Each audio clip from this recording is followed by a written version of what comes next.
Hi friends, কেমন আছো সবাই? আবার একটা নতুন ভিডিও নিয়ে এসেছি। এটা দেখতে পাচ্ছ একটা চার্জার। এটা হচ্ছে বাইকের চার্জার, মানে ব্যাটারি মোটরসাইকেলের 60 ভোল্টের চার্জার। এই চার্জারটার প্রবলেম পুরো ডেড। এটা অন হচ্ছে না, কী কারণে অন হচ্ছে না সেটা তোমাদের দেখাবো। তোমরা দেখতে থাকো। তার আগে আমি সব মেপে নিচ্ছি। এটা যেটা মাপছি এটা হচ্ছে একটা রেজিস্ট্যান্স, লো ভ্যালু রেজিস্ট্যান্স। রেজিস্ট্যান্সটা দেখছি ভ্যালু উঠছে না, কাটা। আর এখানে হচ্ছে একটা ফেট আছে, মসফেট। সে মসফেটটাও মাপছে, দেখো এটাও কোনো রেজাল্ট নেই। মিটারটা গন্ডগোল করছে আমার।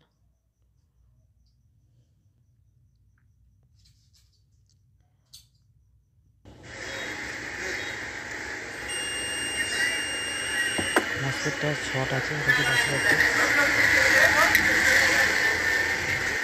মসফেটটা খারাপ আছে। আর এটা আমার দোকানে কাজ হচ্ছে বলে বাইরে একটু নয়েজ আসছে। এই মসফেটটা খুলে নেব। এই মসফেটটার নাম্বার হচ্ছে 12N65। এটা মেটালের মসফেট। এই মসফেটটা শর্ট হয়ে গেছে বলে লো ভ্যালু যে রেজিস্ট্যান্সটা আছে 0.47 একটা রেজিস্ট্যান্স থাকে, রেজিস্ট্যান্সটা কেটে গেছে। দেখো আমি এই দুটো পাল্টাবো। দেখো খুলে নিলাম। এখানে আমি মসফেটটা লাগাবো 12N65।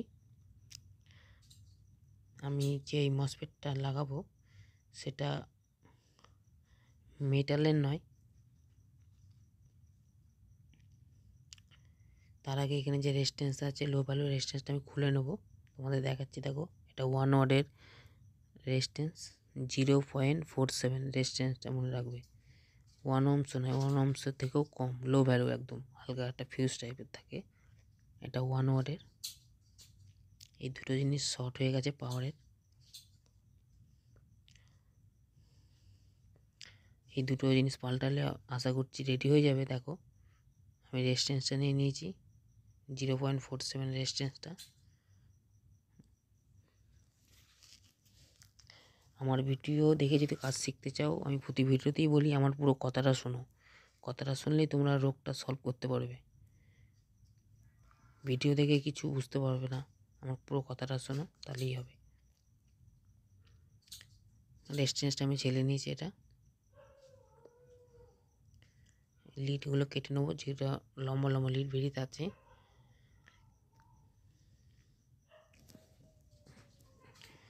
এবার মসফেটটা আমি লাগাবো এখানে।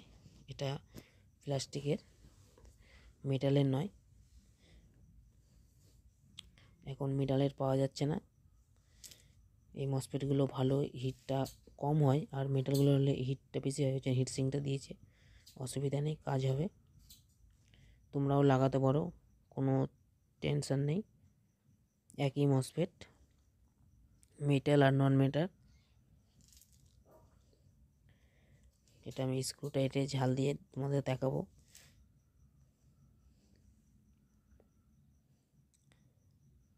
আর যদি তোমরা কাজ শিখতে চাও, মনোযোগ দিয়ে দেখবে। যে কোনোই ভিডিও দেখো না কেন, যদি শেখার ইচ্ছা থাকে বা আগ্রহ থাকে, ভালো করে দেখে বোঝার চেষ্টা করবে। আর আমার ভিডিও দেখলে আমার কথাগুলো পুরো শুনবে, নাহলে বুঝতে পারবে না কিছু। আমার ঝাল কমপ্লিট। এবার আমি থিনার দিয়ে ওয়াশ করে নেবো। তোমরা জানোই থিনার আমি পিসিবিতে দিই, যে ট্যাম্পটা মোছার জন্য। আর এইসব চার্জারের উপরে একটা হালকা পেস্ট আবরণ থাকে, দিলে তেল তেল হয়ে যায়। আমি একবার মেপে নেবো আমার শর্টটা কেটেছে নাকি।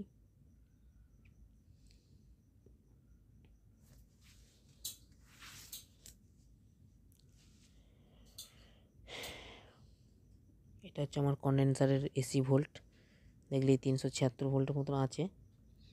আউটপুট ভোল্টেজটা দেখো, আউটপুট ভোল্টেজটা নেই, মানে সেটটা আমার এখনও রেডি হয়নি, আরও কিছু প্রবলেম আছে।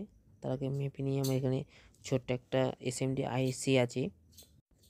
আইসিটা শর্ট দেখাচ্ছে, আইসিটা আমি চেঞ্জ করব, তারপর আমি লাইন দিয়ে দেখাবো তোমাদের। দেখো আমি আইসিটা চেঞ্জ করে নিয়েছি। এর আইসিটার নাম্বার হচ্ছে 3842। ভালো করে শোনো, এসএমডি আইসিটা 3842। এটা ছোটো এসএমডি আইসি। আর ওর পাশে দুটো 15 ওহমসের রেজিস্ট্যান্স থাকে, রেজিস্ট্যান্স দুটো কেটে গেছে, ওটা আমি পাল্টে নিয়েছি। এতে এটা হচ্ছে এসএমডি আইসি দেওয়া থাকে, আর এর পাশে যে এসএমডি রেজিস্ট্যান্স থাকে তার রেজিস্ট্যান্সের কোড নাম্বার হচ্ছে 150 মানে 15 ওহমস। ভালো করে শোনো, 150 থাকে নাম্বার, কোড নাম্বার থাকে এসএমডি রেজিস্ট্যান্সের, 150 মানে 15 ওহমস। দেখো আমার এবার সেটটা লাইন দিয়ে দেবো, তার আগে আইসিটা দেখো। আমি এটা তাতাল দিয়ে তুলে নিয়েছি, লাইন দিয়ে তোমাদের দেখাবো। দেখো, আর আমার চ্যানেলে কোনো ফেক ভিডিও না, যা হয় একদম লাইভ ভিডিও। আর এসএমডি আইসিটা পাল্টানো দেখালাম না এই কারণে অনেক বড় ভিডিও হয়ে যাচ্ছে, লম্বা, তোমরা অত ধৈর্য ধরে দেখো না বলে দিলাম না। কিন্তু আমি যেটা বলছি সেটা তোমরা ভালো করে শোনো, তাহলেই হবে। দেখো, নন মেটালের আমি সেই মসফেটটা লাগানো আছে, লাইন দিয়েছি। দেখো সেটটা আমার অন হয়ে গেছে। পাওয়ারের মধ্যে আমার 3টে জিনিস খারাপ ছিল, ওই আইসিটা 3842, 1265 আর 0.047। আর আমার ভিডিওটা যদি তোমাদের ভালো লেগে থাকে, লাইক এবং সাবস্ক্রাইব করবেন। ধন্যবাদ।